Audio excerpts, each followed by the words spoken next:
It has been called one of the greatest expeditions in history. It may also have been the most dangerous.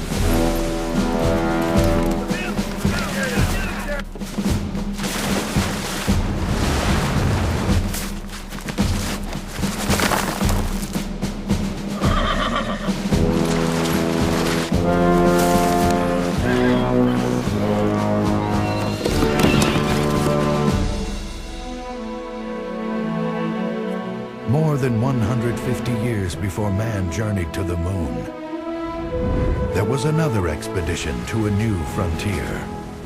An odyssey that took over 2 years, crossing more than 8,000 miles of terrain to the Pacific Ocean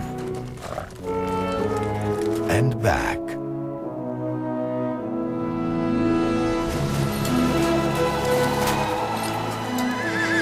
They faced unimaginable hardships and unpredictable dangers with incredible courage and determination. They encountered an extraordinary land and remarkable humanity.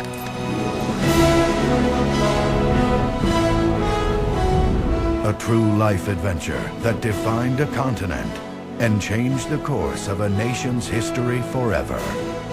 National Geographic presents Lewis and Clark, Great Journey West.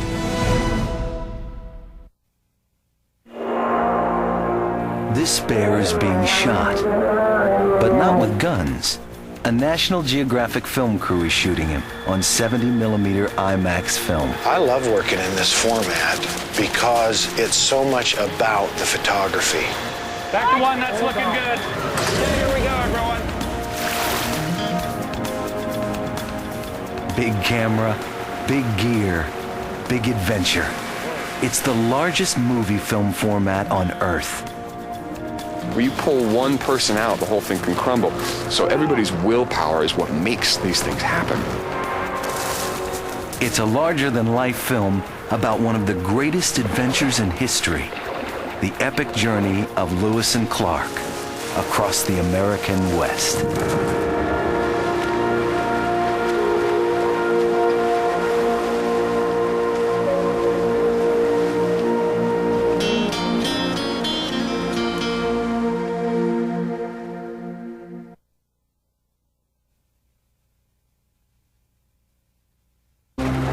Yeah, that's better. 2 centuries later, director Bruce Nyber and his production team are setting out to capture the journey on IMAX film.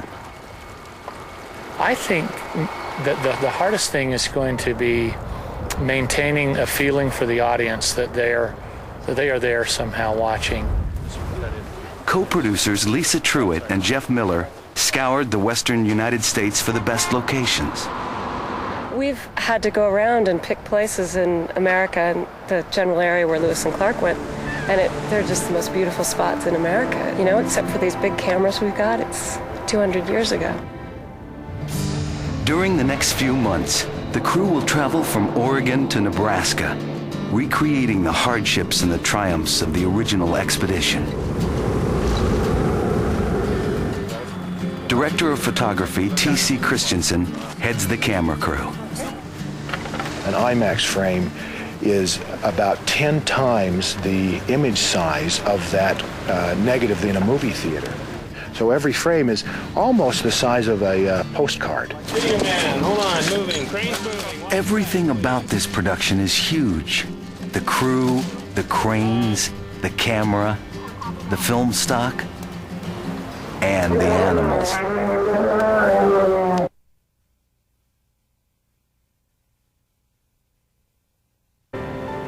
Lewis, very early on in the expedition, fell off a cliff, basically, and slid about 20 feet down, a 300-foot drop, and stopped himself with his hunting knife. So it's a great scene, but it's really hard to do. Lewis often walked for miles along the riverbanks, searching for specimens to send back to President Jefferson.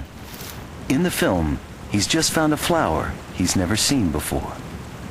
He's got his flower, that's all he cares about, that's all he's focused on, is he's got this new specimen. Lewis is so fascinated with his discovery that he loses his balance and nearly falls to his death.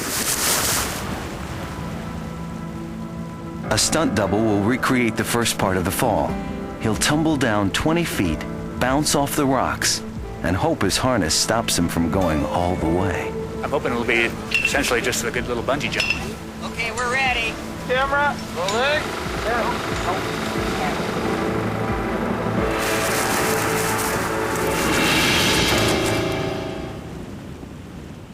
To give the audience the sensation of falling off the cliff, the crew is going to push the camera over the edge. We're basically dropping the camera over the cliff, and it's going to give this scene a real momentum and a real exciting feel in the theater. So we really want this shot, but I mean, everything should go fine. There's only 3 of these cameras in the world, this exact style of camera. So we throw that over the edge and something breaks, the show's over. You know, it's not a matter of, oh, we need another one, oh, we have it broken. The show's over. Camera speed, 3, 2, 1.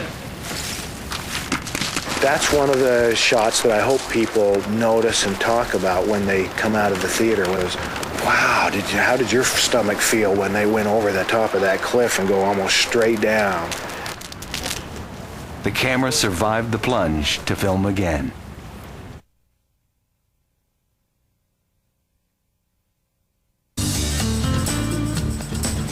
For the first time on the journey, the explorers are going with the current. They probably should have portaged. They were just so anxious to get to the Pacific, and it felt so good to have that current helping them rather than fighting them, that they jumped in the boats and ran the rapids. It's a complicated shoot with the IMAX camera in a waterproof housing mounted on a rubber raft for boat-to-boat shots. And as Kevin Costner or Steven Spielberg or anybody that worked on water will tell you, it's tough. The river may look easy, but there are hidden dangers. You stay in for a couple of minutes, you can really get hypothermic pretty quick. You can flip your boat.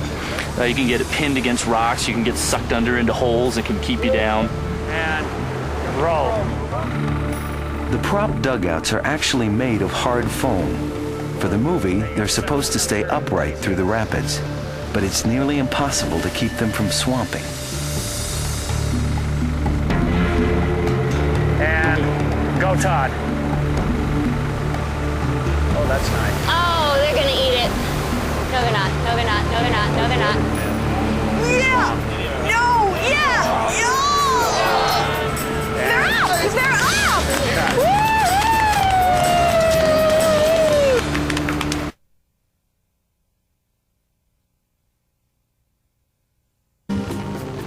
They have to get into wet clothes today.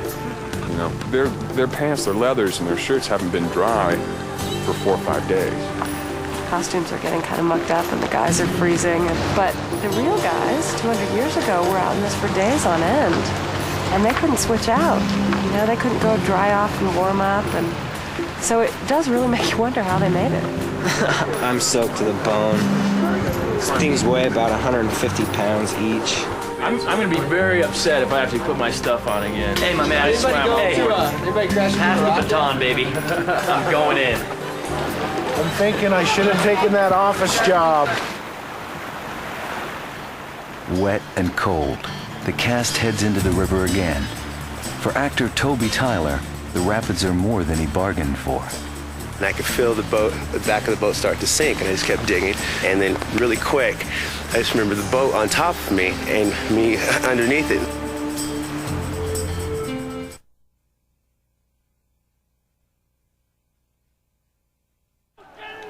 Ocean in view. Oh, the joy. They had crossed a continent and survived.